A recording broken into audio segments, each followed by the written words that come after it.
आवाज मानदेशाचा। महाबळेश्वर येथील मुख्य एसटी बस स्थानकात धक्कादायक आणि संतापजनक प्रकार समोर आला। बस स्थानकातील बस तब्बल 1 तास उशिराने सोडल्याचं कारण विचारणाऱ्या प्रवाशांना तसेच माहिती घेण्यासाठी गेलेल्या स्थानिक पत्रकारांना वाहतूक निरीक्षकाने थेट मास दाखवत पत्रकार हे ब्लॅकमेलर दलाल आहेत असा शब्द प्रयोग केला। या मुजोर अधिकाऱ्याच्या हाय व्होल्टेज ड्रामामुळे बस स्थानकात काही काळ तीव्र तणाव निर्माण झाला होता। या बेजबाबदार अधिकाऱ्यावर तात्काळ निलंबनाची कारवाई करण्याची मागणी प्रवाशांनी केली आहे। ड्रायव्हर पाहिजे मतलब पाहिजे ड्रायव्हर पाहिजे गाडीला जायचं आमची गाडी आहे पुण्यावरून मुंबईची गाडी आहे ट्रेन आहे आमची आम्ही बुकिंग केली आहे तो कोण पैसा देणार कुठला पैसा गाडीचा ते लेट होणार ते कोण पैसा देणार विचारलेस का बुकिंग करताना मी विचारले होते त्याला सांगितलं 5 मिनिट हा काकाला सांगितलं होतं 5 मिनिट तुम्ही सांगितलं होते ना 5 मिनिट काय खाली आहे अरे चलो अभी आवाज खाली करून बोलायचं सगळे चलो ना अभी हम लोग का लेट हो रहा है वही जा ही रहा था ना वो जा ही रहा था ना शूटिंग करने की क्या जरूरत थी तो शूटिंग बंद कर रहे आप चालू करो बस शूटिंग बंद कर रहे बस चालू करो आप किया क्यों ओ साहेब ऐका ना ऐका ना शूटिंग चालू राहिली तर गाडी सुटणार नाहीये का शूटिंग चालू राहिली का करते मला सांगणार नाही हे मला आतली भीती काही दाखवू नकोस तू रोज होतं माझ्या बरोबर तुला काय करायचं ते कर जोपर्यंत तू शूटिंग काय करत नाही सांगण्याच गाडी जाणार आणि तू खाली ये पाहिजे पत्रकार अजित कुंभारदरे मी बोला तुम्ही बोला तुम्ही काय असेल तुम्हाला सांगा शूटिंग का करताय मगच गाडी याच्यासाठी लोकांना त्रास होतोय ते आता लोक बोलताय तुम्हाला तुम्ही लोकांना दमबाजी करताय ही लोकांची ट्रेन आहे 3:30ची गाडी आता 4:30 वाजले तरी तुम्ही सोडत नाहीये सांगितलंय की कोण शूटिंग करत होतं काय प्रॉब्लेम आहे खाली या तुम्ही खाली येत नव्हता नावाला पत्रकार लावलं म्हणजे तुम्ही लोकांना ब्लॅकमेल करायला तयार झाला का स्वतःच्या नावाच्या एवढं पत्रकार लावलं तुम्ही अधिकारी त्यांना ब्लॅकमेल करण्यासाठी हे चालू धंदे केले का आपल्याला पत्रकार आहे आमच्याकडे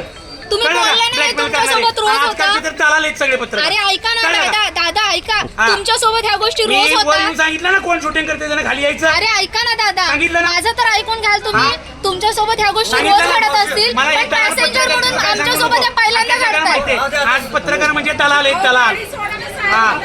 शानपणा नहीं करायचा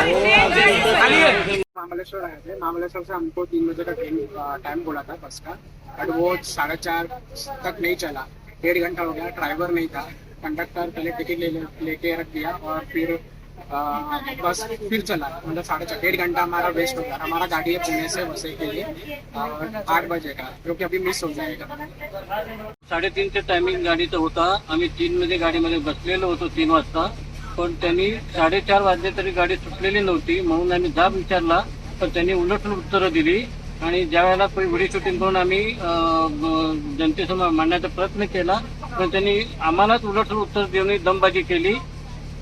हे चुकीचं आहे एकदम त्याच्यावर योग्य ती कारवाई व्हायला पाहिजे। मी महाबळेश्वरमधील पत्रकार अजित कुंभारदरे काल दुपारी 3:30च्या दरम्यान महाबळेश्वर पुणे गाडीमध्ये एक विचित्र प्रकार काल अनुभवायस मिळाला। काल महाबळेश्वर पुणे गाडी सुटत नसल्यामुळे प्रवासी व पर्यटकांनी गोंधळ घालण्यास सुरुवात केली व विभागीय प्रमुख यांना विचारले की गाडी लवकर सोडा वेळेवर सोडा परंतु ते काय गाडी सोडत नव्हते। त्यामुळे त्यांनी विभाग प्रमुख व त्यांचे कर्मचारी आले व त्यांनी प्रवाशांना आणि पर्यटकांना दमबाजी करण्यास सुरुवात केली। ते चित्रीकरण मी करत असताना काल ते म्हणत होते की चित्रीकरण चालू असेल तर आम्ही गाडी सोडणार नाही आणि मी त्यांना सांगितलं की मी एक पत्रकार आहे आणि मी जे शूटिंग करतो आहे तर ते मला म्हणले की पत्रकार सगळे दलाल आहेत असे विचित्र भाषा ते करत होते आणि पर्यटकांना व प्रवाशांना दमबाजी करत होते। शेवटी नाईलाज असतो विना कंडक्टर त्यांनी गाडी त्यांना सोडावी लागली तरी प्रशासनाने याची गंभीर दखल घेऊन योग्य ते पुढील कार्यवाही करावी। मानसोफर न्यूज संपादक बापूसाहेब मिसाळ वरकुटे मलवडी। आपल्या जिल्ह्यातील तालुक्यातील लेटेस्ट बातम्या पाहण्यासाठी आजच मानसोफर न्यूज चॅनलला YouTube वर सबस्क्राईब करा आणि बेल आयकॉन प्रेस करा।